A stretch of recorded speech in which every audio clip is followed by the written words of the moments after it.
Good morning. पिछले lecture में हमने ओम्स लॉ देखा था। इस बार हम ओम्स लॉ देखेंगे वाटर एनालॉजी से।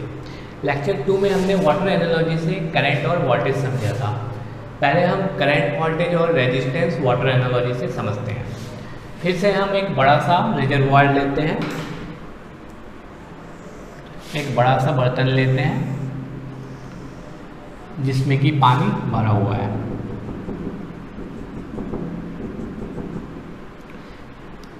फिर से सेम एक पाइप लिया हमने, उसके साथ पंप है और ऊपर से भी वही पाइप आ रहा है। अब यहाँ पर हम रेजिस्टेंस को दिखाने के लिए क्या करते हैं, इसको हम पाइप को थोड़ा सा थीन कर देते हैं, इसको हम पतला कर देते हैं, क्योंकि रेजिस्टेंस का काम होता है करंट को ऑब्स्ट्रक्ट करना, उसको फ्लो होने में बाधा पहुंचाना। तो ये जो थिन पार्ट है ये काम करेगा रेजिस्टेंस का। फिर से समझते हैं इसको एक बार। ये जो इसमें पानी है जो रुका हुआ है, स्थिर है, ये काम कर रहा है चार्ज की तरह। जो ये पानी इस पंप की वजह से इसमें फ्लो होना स्टार्ट हुआ, इसमें बहना स्टार्ट हुआ, वो काम करेगा करंट की तरह।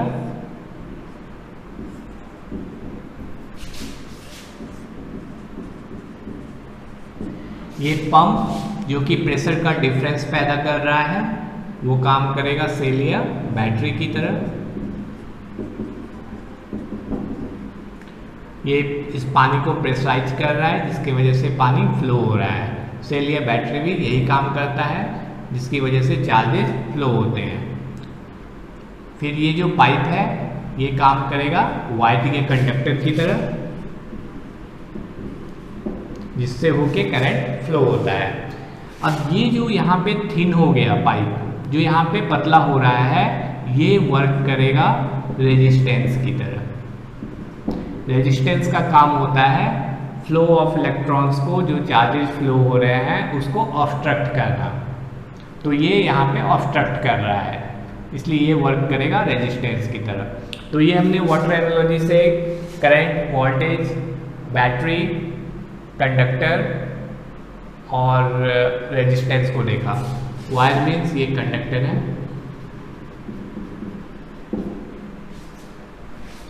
अब हम वाटर एनालॉजी से ओम्स लॉ को समझते हैं।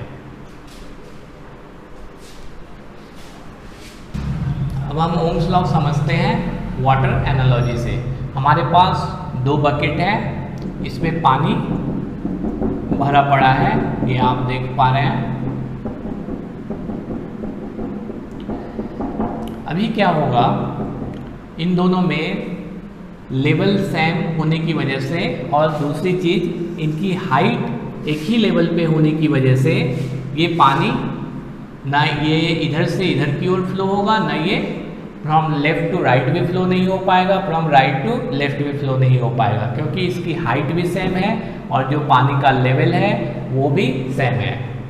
अब हम क्या करते हैं, एक जो बकेट है उसके हाइट को हम ऊपर लेकर जाते हैं। पानी का लेवल अभी सेम ही है। अब हमने क्या किया, उसी बकेट को हम लेकर ऊपर चले गए।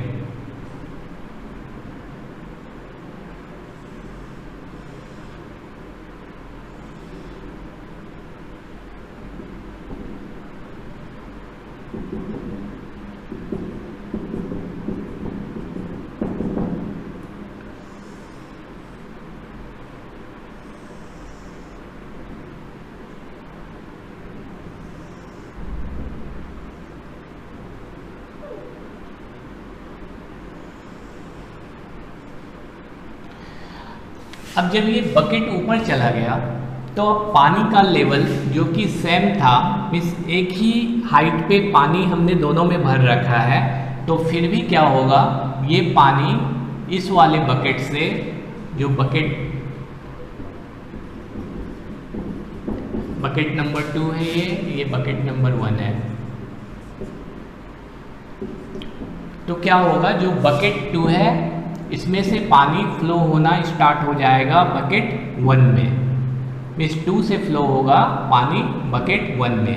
ऐसा इसलिए होगा जब हमने इसको हाइट दिया तो इसमें एनर्जी स्टोर हो गई, और वो जो एनर्जी है वो फिर उसकी वजह से इनमें प्रेशर का डिफरेंस बन गया, और वो प्रेशर का डिफरेंस जो है पानी को नीचे पुश कर रहा है, जिसकी वजह से पानी इसमें फ्लो हो रहा है। तो हमने एक्चुअली यहाँ पे प्रेशर का डिफरेंस मेंटेन किया। अब हम क्या करते हैं, इस बकेट को और थोड़ा ऊपर करते हैं, तो और यदि हम इसको ऊपर करेंगे तो वो प्रेशर का डिफरेंस और बढ़ जाएगा, जिसकी वजह से जितना पानी पर सेकेंड इस बकेट में आ रहा था, बकेट 1 में बकेट 2 से आ रहा था, वो अब हाइट बढ़ाने के बाद, बकेट 2 की हाइट बढ़ाने के बाद वो ज़्यादा आएगा। तो ये जैसे जैसे हम प्रेशर के डिफरेंस को बढ़ा रहे हैं, तो जो अमाउंट ऑफ वाटर जो आ रहा है बकेट 2 से बकेट 1 में, वो भी बढ़ता जा रहा है। जो प्रेशर का डिफरेंस है उसको हमने वोल्टेज बोला था, और जो अमाउंट ऑफ वाटर पर सेकेंड इसमें आ रहा है उसको हमने करंट कहा था।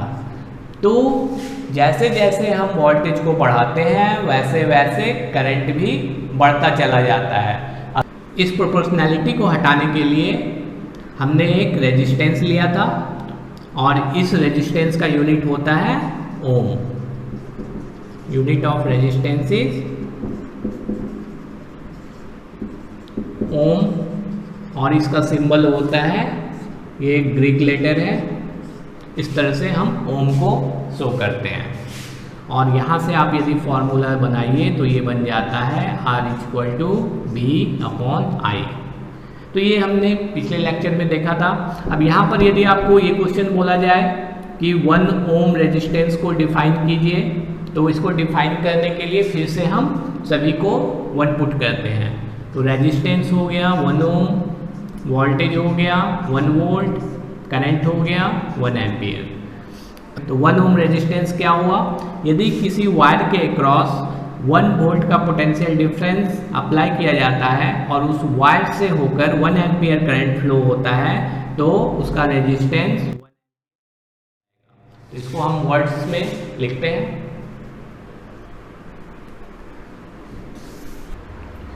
तो देखिए 1 ओम रेजिस्टेंस का definition, if the potential difference across the 2 ends of the conductor is 1 volt, यदि पोटेंशियल डिफरेंस कंडक्टर के अक्रॉस 1 वोल्ट का अप्लाई किया गया है, and the current through it is 1 ampere, और उस कंडक्टर से 1 एम्पियर करंट फ्लो होता है, then the resistance of the conductor will be 1 ohm. तो उस कंडक्टर का जो रेजिस्टेंस होगा वो 1 ओम कहलाएगा। Resistance is equal to voltage upon current, ये हमने ओम्स लॉ से देखा, ये आया ओम्स लॉ से। और हम रेजिस्टेंस का यूनिट ओम हो गया, वोल्टेज का यूनिट वोल्ट हो गया, करंट का यूनिट एम्पियर हो गया। इसके बाद हमने नेक्स्ट टॉपिक देखा था experiment to verify Ohm's law.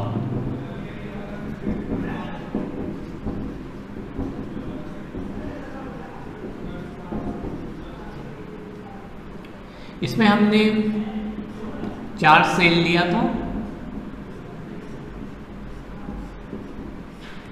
इसके साथ एक नाइक्रोम का वायर लिया था जो कि रेजिस्टेंस का काम कर रहा था, उसके साथ एमीटर को कनेक्ट किया था सीरीज में, वोल्टमीटर को कनेक्ट किया था पैरेलल में,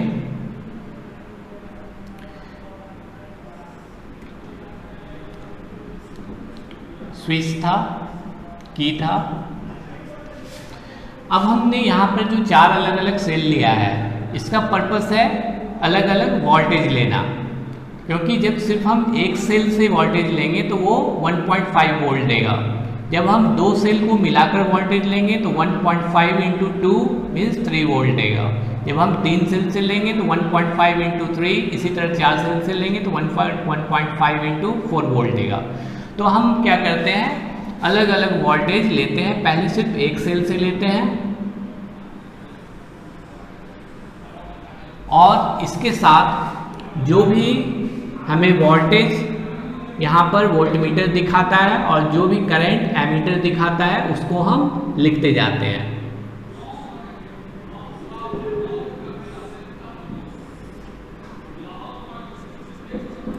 यहाँ पर नंबर ऑफ सेल्स है।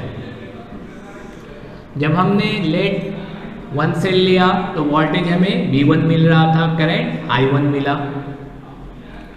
अब जब हमने इस 1 सेल को हटाकर यहाँ से 2 सेल का कॉम्बिनेशन लिया, एक एक बार लेना है, ऐसा नहीं कि 1 से भी टच कर देंगे 2 से भी कर देंगे। एक बार सिर्फ 1 से टच किया, फिर उसके बाद जब हमें 2 से लेना है तो 1 वाले को हटाया, फिर 2 वाले को टच किया, तो अब नंबर ऑफ सेल्स 2 हो जाएगा। तो अब हमें यहाँ पे मान लीजिए वोल्टेज V2 मिला, करंट I2 मिला। फिर 3 सेल्स के लिए फिर 2 वाले को हटाया, यहाँ से कनेक्ट किया, जब नंबर ऑफ सेल्स 3 हो गए तो माना कि वोल्टेज V3 मिला और करंट I3 मिला। फिर इस 3 वाले को हटाया, 4 वाले के साथ यहाँ पे कनेक्शन किया, तो नंबर ऑफ सेल्स 4 हो गए, तो वोल्टेज V4 मिला और करंट I4 मिला। अब आपको ये जो भी कोऑर्डिनेट्स मिल रहे हैं, मीन्स V1 I1, आप इसमें सबसे पहले इसको y और x एक्सिस पे प्लॉट कर दीजिए। y एक्सिस पे वोल्टेज रखा, x एक्सिस पे करंट रखा। अब आप सबसे पहले V1 I1 इसको देखिए, ये कहाँ पे आएगा, मान लीजिए ये यहाँ पे आया। उसके बाद V2 I2 ये मान लीजिए यहाँ पे आया। V3 I3 ये यहाँ पे आया। ये वैल्यू V1 है, ये वैल्यू I1 है, ये वैल्यू V2 है, ये वैल्यू I2 है, फिर ये वाली वैल्यू V3 है,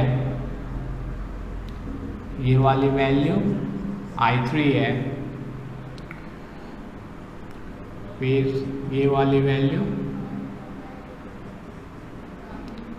V4 है,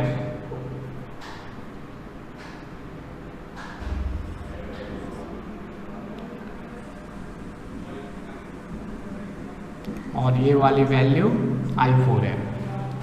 जब ये सारे पॉइंट्स को आप यहाँ पर एक्स वाई मीन्स वोल्टेज और करंट पे आप प्लॉट करोगे तो आपको जो ग्राफ मिलेगा वो एक स्ट्रेट लाइन मिलेगा, और ये स्ट्रेट लाइन ओरिजिन से पास होगी। मीन्स जब हमने कोई भी वोल्टेज अप्लाई नहीं किया था तो वोल्टेज और करंट 0 था, इसलिए ये ओरिजिन से पास हो रही है और ये एक स्ट्रेट लाइन है। तो जो यहाँ पे आपको VI ग्राफ मिला वो मिला straight line passing from origin.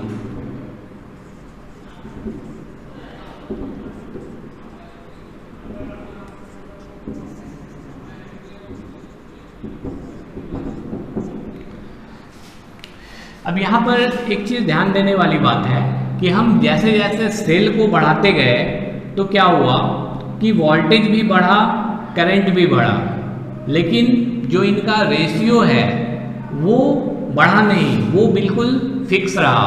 मतलब कि जो यदि हम V1 अपॉन I1 निकालते हैं और V2 अपॉन I2 निकालते हैं तो ये वैल्यू सेम आएगी। इसको हम कैसे लिख सकते हैं, देखिए। तो हम ये चीज कर सकते हैं, when number of cells increases,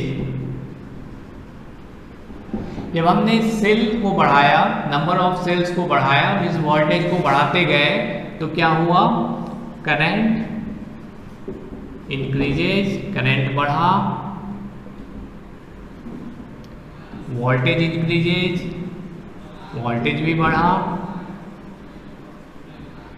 but लेकिन क्या हुआ, जो वोल्टेज और करंट का रेशियो है वो नहीं बढ़ा, बट रेशियो ऑफ वोल्टेज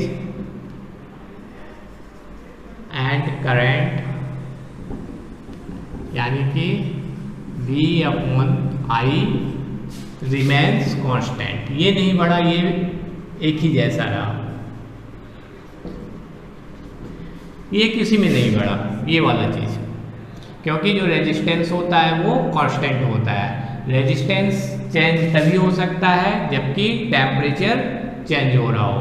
तो ओम्स लॉ का सबसे बड़ा लिमिटेशन यही है कि टेम्परेचर को आपको कांस्टेंट रखना है, वो नहीं बदलना चाहिए।